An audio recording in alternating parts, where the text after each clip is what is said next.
Muy buenas noches. Esta vez vamos a empezar con las noticias, esta mezcla de lo nacional con lo internacional, la relación México-Estados Unidos. Antes de entrar al tema, realmente, como muchos, nosotros lamentamos las atrocidades que está haciendo el huracán que azota a Texas, y México ha señalado que si puede ayudar, que lo hará. Está bien. Pero ahora vamos a una parte un tanto más difícil en la relación México-Estados Unidos. El presidente Donald Trump ha tomado dos decisiones. Una muy significativa, que es la de perdonar al sheriff Arpaio, un sheriff del condado de Maricopa, ¿no? En Arizona, que se distinguió por mucho tiempo por la manera dura, brutal en que trataba a los indocumentados y los humillaba. La mayoría de estos indocumentados, obviamente, eran y son mexicanos. El otro punto es un Twitter que manda en estas circunstancias Trump, en donde dice que México, que es una nación en donde el crimen está en control, lo cual tiene su lado de verdad y su lado de exageración, y que México tiene que pagar la muralla fronteriza y que él además no está muy seguro de que el Tratado de Libre Comercio lo vaya a aceptar. Esos son los temas sobre la mesa. Empezamos. Pues yo creo que está clarísimo que Donald Trump no tiene ninguna simpatía para nuestro país, lo cual pues no es ninguna novedad, pero el problema es que no baja la tensión. Es decir, se esperaba que una vez que las negociaciones del Telecán estuviera ya encarriladas iba a tener un poquito de recato, pero no solamente no lo hace, es cada vez más agresivo y utiliza técnicas francamente populistas para sentarnos los golpes. En Arizona le preguntó a la congregación que tenía ahí, a ver, si ustedes fueran jurados, ¿perdonarían a Arpaio? Y perdonar, por supuesto, la base le dijo, sí, perdona a Arpaio. Perdonar a Arpaio en las condiciones que hoy está Estados Unidos es volver a mandar el mensaje de si los supremacistas blancos tienen razón y la actitud racista e intolerante es la que prima. Primero. Lo segundo es que el Twitter en el que dice el peor tratado de libre comercio que tenemos es NAFTA. ¿Les parece bien? Les pregunta a sus 30 y tantos millones de tuiteros que lo revoquemos porque se nos está complicando con México y Canadá. Yo no sé si la tuitiza va a decir, sí, revoque el mandato, y él va a decir, igual que me dijeron en Arizona que indultar a Arpaio, la voz del soberano, ahora me lo pide la voz del soberano en su versión tuitera que lo haga. Yo creo, digamos, simplemente lo pongo como apunte, que sí hace falta que México pues deje de jugar esta posición de torero, de decir, ahí viene el toro y vamos a callarnos porque resulta peor enfrentarlo.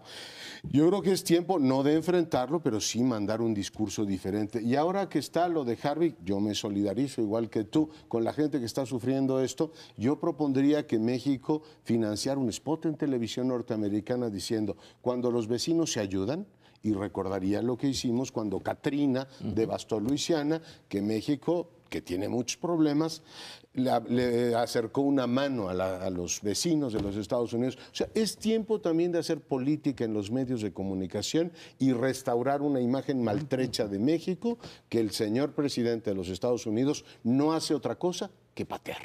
Yo creo que tienes razón, Leonardo, hace mucho más escribiste un libro sobre eso, ¿no? Sobre la marca México y la reputación y cómo México tiene que trabajar sobre esos temas. Yo se los recomiendo a todos los que nos ven, porque realmente tocas un punto importantísimo. Ahora, con respecto a lo que decías de que es tiempo de que México, no se enfrente a lo tonto, ¿no? Con Estados Unidos, pero que fije una posición firme.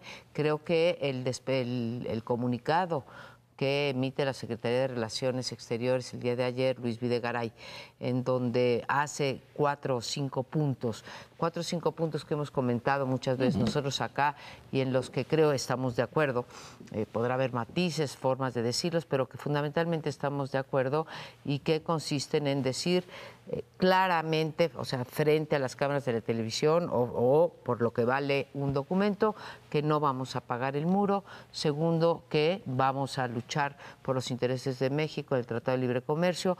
Tercero, donde se pide que se reconozca que el problema de las drogas y del crimen organizado es un problema de los dos y que en realidad han muerto cientos de norteamericanos, pero miles de mexicanos, tanto de la población como de sus Fuerzas Armadas y de la policía.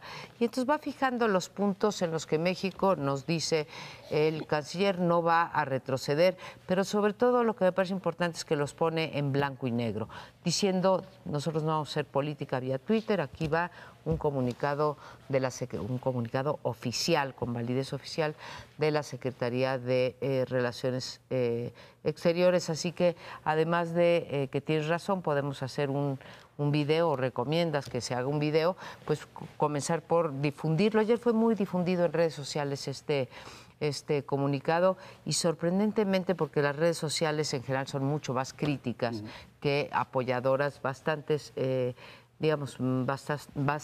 tweets apoyándolo. Yo celebro, así como criticamos, celebro que se haya puesto en blanco y negro. Y lo de Arpaio, Lorenzo, tú decías un alcalde, un mayor, un sheriff, que sí, es cierto, un alguacil que se caracterizaba por eso, por maltratar a los mexicanos o a los migrantes, pero en particular a los mexicanos, sí, y lo pones en pasado porque simplemente se le puso una cota, se le puso una sanción, pero ahora que se la levanten, sí, esperemos la misma actitud. Y en efecto, todos los tweets y las acciones que quiere tomar, que no puede tomar, porque decías otra acción más. Afortunadamente ahí sí hay instituciones todavía que frenan hasta el momento, no creo que podamos cantar victoria, pues no puede él decir que toma esas decisiones porque afortunadamente son unas decisiones compartidas y tanto el pueblo, sí, porque hay muchos tuites que lo apoyan, pero hay mucha gente que se está activamente poniendo en contra del señor Trump, ¿no? Por fortuna para nosotros. Bueno, yo el otro día asistí a una reunión en la que la especulación fundamental era cuánto le daban de tiempo a Trump para salir del gobierno de los Estados Unidos. La vía que es clara o que está puesta en la ley es la vía del impeachment, cual se ve bastante difícil. Bueno, hubo varias gentes, alguna dijo en unos meses, otro dijo en un año, y otros empezaron a especular de distinta forma. Pero quiere decir que, yo no sé si esto es wishful thinking, que queremos que esto pase, ¿no? Que se vaya. Y estos cálculos son castillos en el aire. O bien, lo que pasa es que sí tiene severas responsabilidades con la declaración de guerra a China, guerra comercial, con no haber consolidado su gobierno, siguen las renuncias, con una serie de cuestiones que había planteado para Europa y hecho marcha atrás, como no a la OTAN, no lo vamos a apoyar. Ahora dice, pues sí, vamos a apoyarla. Entonces hay una serie de cuestiones y las responsabilidades que se derivan de la intervención rusa, iba yo a decir soviética, pero está muy pasado, rusa, en las elecciones norteamericanas que llevaron al triunfo a Trump. Pero yo tengo la impresión de que algunos de estos tuitazos son para echar bolas de humo sobre una temática que le molesta. Entonces la echa sobre México, que es una parte débil, que es una parte que no contesta, que es una parte que, a diferencia de Europa, que inmediatamente contestó, por ejemplo, Merkel contestó, ¿cómo que no? Vamos a ir, y entonces echó para atrás.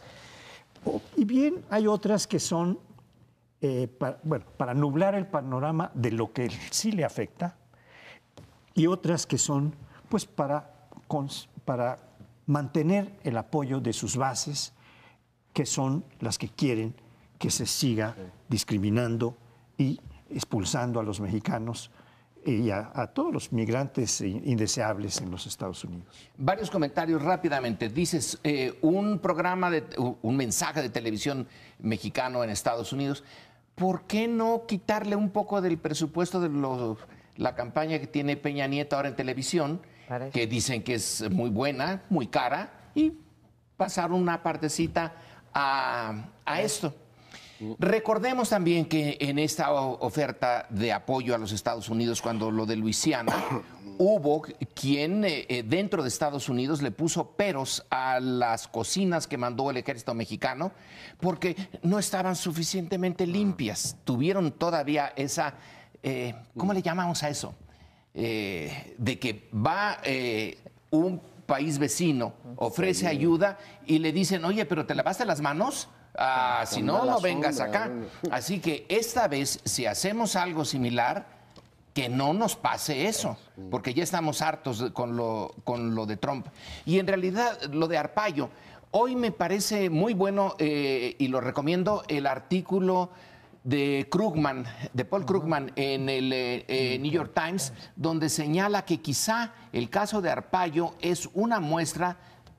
Eso lo dice un premio Nobel de Economía norteamericana, no yo, un resentido, etcétera, de fascismo norteamericano.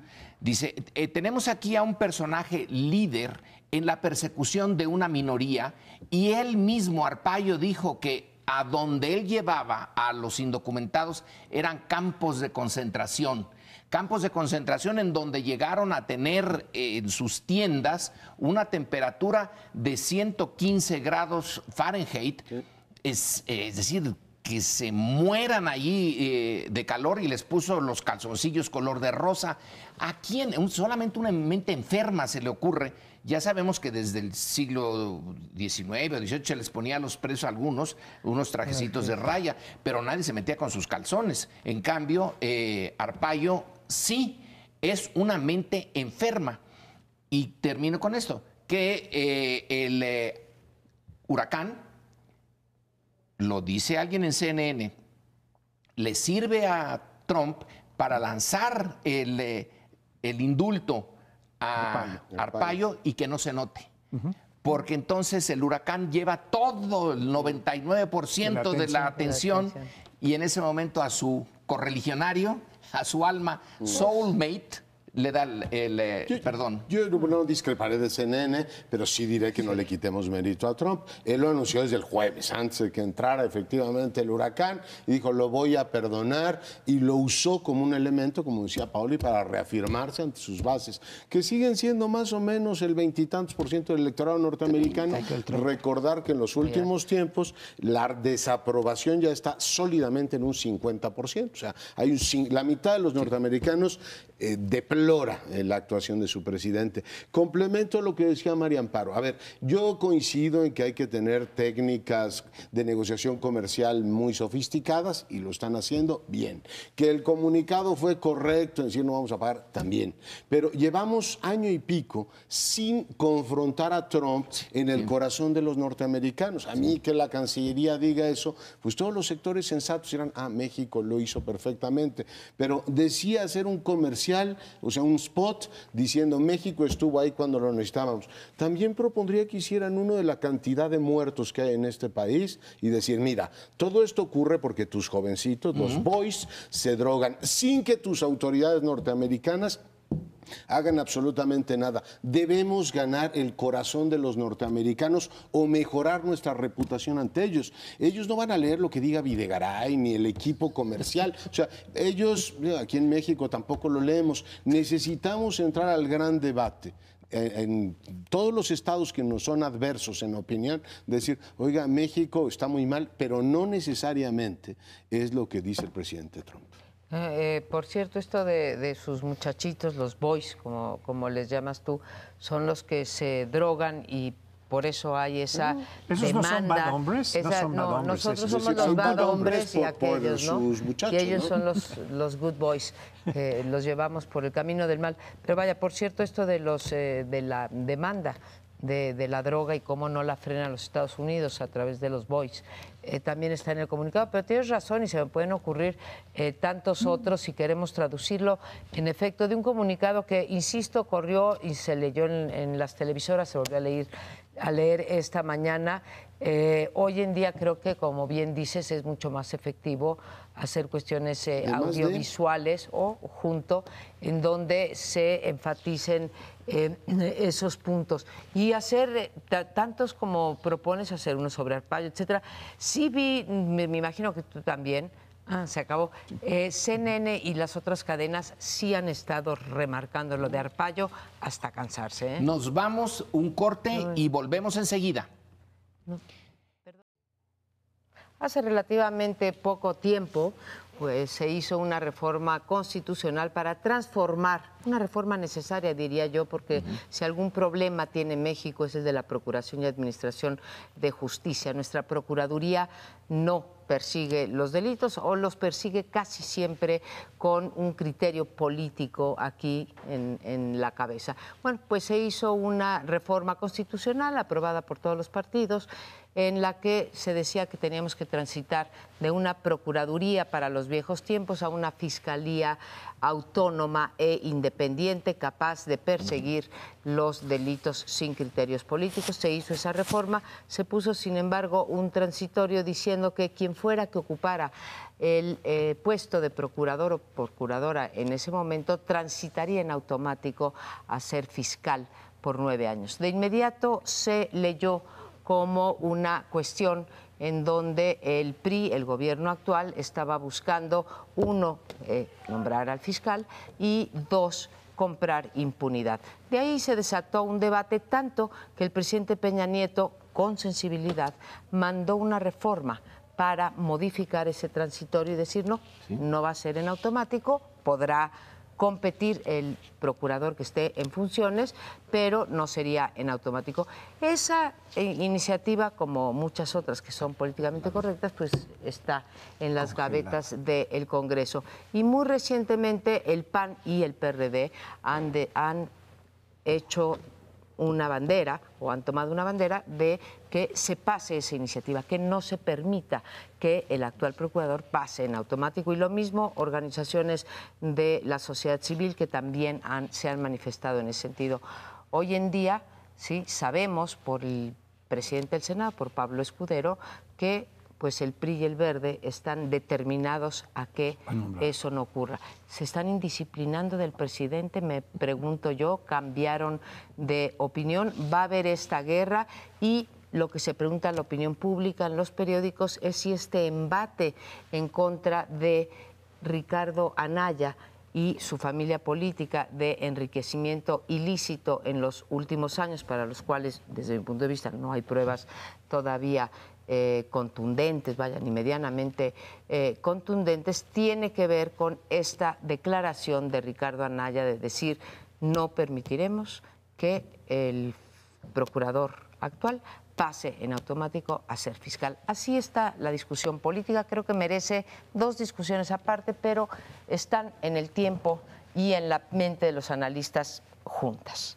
Yo creo que esta decisión que ahora ha tomado el PRI y el Verde, que desde luego que la toman con la anuencia del presidente, porque es una decisión muy importante, de dejarnos al actual procurador 9 años más después del 2018, es una puñalada a la ciudadanía.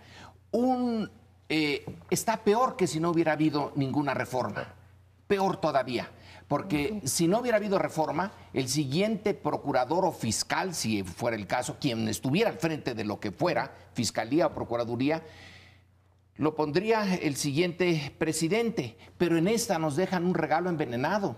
Nos dejan a alguien del Grupo del Estado de México, alguien que está absolutamente identificado con el PRI, que fue parte central de la campaña electoral de Peña Nieto en el 2012. Alguien que no ha podido enfrentarse al caso Emilio Lozoya, alguien que sigue sin darnos una explicación sobre lo que pasó con los estudiantes de Ayotzinapa, y lo quieren dejar 9 años más. Es una especie de maximato ya hecho. El maximato era pretender toda el control del gobierno por un presidente que había sido pero que ya no era, ¿no? Plutarco Elías Calles. Es una especie de una sección del maximato, pero a lo grande. 9 años, inamovible. Alguien que está identificado con un partido de esa manera, con una forma de gobernar y que no ha mostrado que esté en serio dispuesto a modificar la naturaleza de la Procuración de Justicia, Si lo dejamos pasar, bueno, por lo menos que no digan que no nos dimos cuenta. Yo creo que es una muy mala idea y además va a generar, está generando ya una discordia republicana. Yo entiendo que pues, las mayorías deciden en un régimen parlamentario, pero la integración de ciertos cuerpos y ciertos nombramientos, además la historia reciente de este país así lo preconiza, sí requiere un alto nivel de consenso. O sea, tú puedes decir y emperrarte en que el Consejo del IFE o el INE ahora lo va a sacar por mayoría. Y los resultados ya vimos cuáles son. En este caso, el nombramiento del primer fiscal, efectivamente, que va a tener este país, si lo hacen por la vía de la confrontación y además lo imponemos porque tenemos mayoría y 2 o 3 partidos, más la ausencia de algunos senadores, que así se las gastan, nos van a permitir efectivamente que eso ocurra. Me parece la peor idea que uno puede tener. Independientemente de quién vaya a ser el próximo presidente de este país, dirá, el origen de ese fiscal es un origen que generó discordia, una discordia que además no está garantizada, y con esto concluyo, con una eficiencia técnica que permitiera a todos decir, a ver, mantengamos este señor porque está construyendo una institución tan novedosa y portentosa que reduce los niveles de impunidad de este país. Hoy, por ciento, la UDLA Puebla dio a conocer el índice de impunidad. No nos hemos movido un centímetro en materia de impunidad en este país. Por tanto, tú dices, a ver, usted va a nombrar por 9 años a un fiscal. Todavía no hay fiscalía, estamos hablando de fiscal, o sea, la institución no se ha edificado, me parece que es el camino, o sea, directito al fracaso, independientemente de quién gobierna, incluso si el PRI retuviera la presidencia de la República el año próximo, incluso en ese escenario. Sí. Bueno, yo creo que hay 2 ángulos que se conectan, que están imbricados, el ámbito jurídico y el ámbito político, o el ángulo de análisis jurídico y político. Están muy conectados, pero me gustaría agregar a lo político que ustedes han estado argumentando, la identificación muy clara con este presidente saliente que termina en un año más y que tiene como su asesor jurídico fundamental desde la campaña al actual procurador. Segundo aspecto, que quien venía ocupando esta posición, primero fue Murillo Karam, pero salió con todo el asunto de Ayotzinapa, no había manera de mantenerlo. Entonces se buscó a alguien que ya con la mira de que se iba a quedar o que se podría quedar si llegaba hasta el final del sexenio, como ya explicó bien María Amparo, Areli Gómez. Esa también fue porque fue cancelada políticamente. Este sí es un movimiento político claro, pero está dentro del marco de la ley que se está jugando. Y finalmente se pone a este, que es una garantía porque tiene una capacidad jurídica reconocida mucho mayor, tiene un prestigio como abogado bastante amplio. Y esto se dijo va a ser muy bueno porque nos puede proteger. Y este es el argumento político más fuerte que yo he oído. Está dejando a una gente que le cuerde las espaldas a él y a todo el gabinete, ¿no? O a todo el equipo priista que estuvo en el gobierno. La parte jurídica a mí me tiene muy intrigado. El presidente efectivamente manda una iniciativa para modificar ese transitorio, para lo cual se requieren 2/3 de votación. El PRI no los tiene, pero el PRI podría contar, si la manda el presidente, pues se supone que el PRI, su partido, va a apoyarla y tendría claramente el apoyo del PAN y del PRD, con lo cual cumplen con los 2/3 que se requieren. Pero entonces dicen, está esto tan difícil que mejor nos vamos a sostener. Les faltan 24 votos para tener los 2/3. Ya empezaron a salir algunas gentes del PAN, como el gobernador de Durango, que dijo, yo creo que el doctor Cervantes es una pieza fundamental y debe seguirse. Que va a ser el próximo presidente del Senado, ¿no? Pero bueno, eso es otro tema. Pero es el que seguramente está anunciando lo que otros panistas llegarán a 24 y entonces el veto que está planteando Anaya, como bien lo decía María Amparo, quedará inactivo porque sus mismos senadores panistas van a votar a favor de Cervantes. Esto sería algo terrible. Y yo creo que hay ahí una... Sí, yo creo que esto sería algo ángulo terrible, pero esto es algo que jurídicamente se puede estar. Pones el ángulo político en esta parte jurídica de la que estabas hablando, creo que pones el dedo en la llaga, Pauli, porque en efecto, si hay 24 panistas, no estoy imaginando algún perredista, estoy imaginando algún perredista o alguien saliéndose de la sesión, pero vaya, si consiguen a 24 panistas, sería, aparte de una derrota para la República en términos de una regresión sobre lo que se pensaba que iba a ser la Fiscalía, una gran derrota para Anaya, porque hoy en día Escudero, digamos, y digo Escudero porque él es el presidente del Congreso, digamos, el PRI y el Partido Verde hacen un llamado a los panistas a votar a conciencia. Ahora, a mí que me expliquen, por favor, porque yo sí me la tragué, les voy a ser honesta y lo reconozco aquí, yo sí me tragué que la iniciativa del presidente para echar para atrás el pase automático era de a Davis, ¿sí? Sí, lo creí y que le iban a pasar. Me doy cuenta que soy pésima analista política y pésima pitoniza, ¿sí? Porque ni por un lado, ni por lo que me decía el corazón, ni por lo que decía la razón, ni por ninguno de las dos. Yo quiero decir que el problema, gracias, el problema ni siquiera es Raúl Cervantes.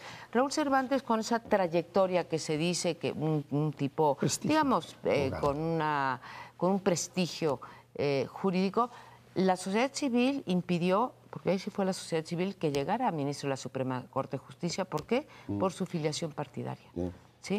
Y ahora pues está luchando por eso, no porque no tenga la competencia, sino porque simplemente no puede dar las garantías de autonomía. Y porque había pasado lo de Medina Mora. Digo, yo creo que si la apuesta es que van a comprar a una parte de la fracción del PAN, el problema lo sigues teniendo ahí porque va a ser un problema de origen. O sea, el nombramiento va a salir viciado de origen. Y puedes comprar como el PRI compró al representante del PAN en el INE, ¿no? Que le dieron una notaría a Gárate y resulta que lo tenían en el bolsillo. O puedes comprar legisladores. Eso no le quita ilegitimidad al nombramiento, porque pues volveré a citar a Unamuno una y mil veces. Hay que vencer y convencer. Y en este caso, si lo que quieren es edificar una institución que nazca con prestigio, este es el peor camino.